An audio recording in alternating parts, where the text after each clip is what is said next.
ganap natin sa Pasko, no? Hindi ko din alam kay nanay at tatay. Ate, gusto niyo?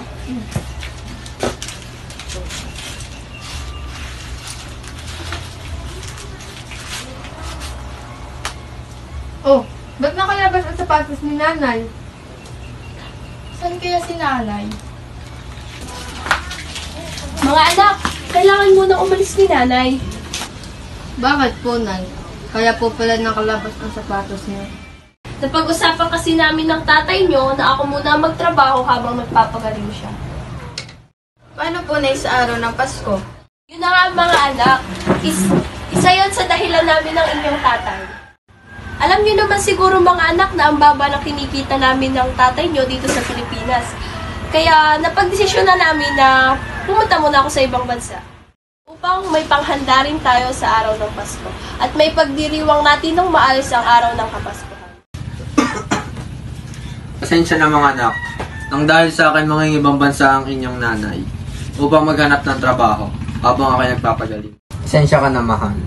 Dahil sa sakit ko, ikaw muna magtatrabaho imbis na ako. Ayos lang yun, mahal.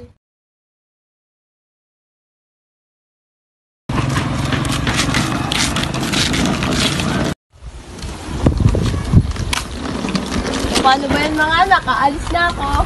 Ay, mamimiss ka po namin. Nay, mag-iingat ka po. Sulat ka.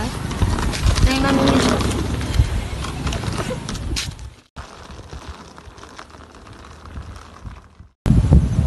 Nay!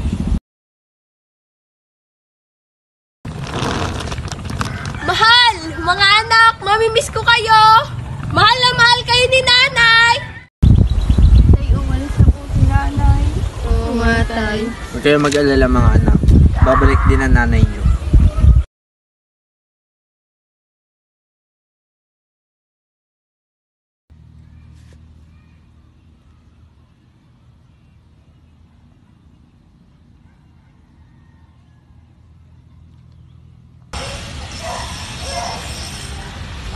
Hello na, kamusta kayo dyan?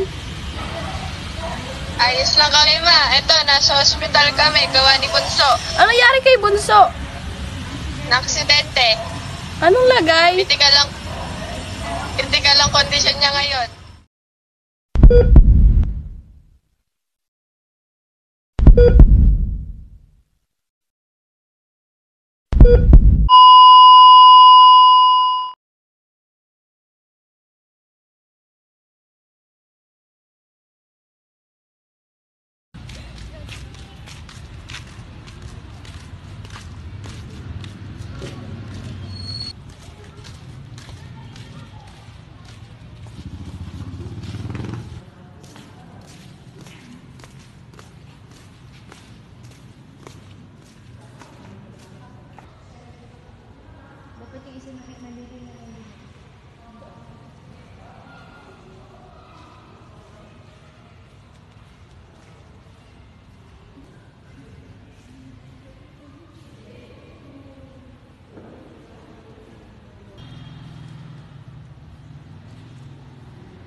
Bunso, nandito na si nanay. Bumalik na siya. Miss na miss ka na namin. Bunso, miss na kita. Pasensya ka na kung di kita naabutan nung nabubuhay ka pa. Bunso, masaya kami kung saan ka man naroroon ngayon.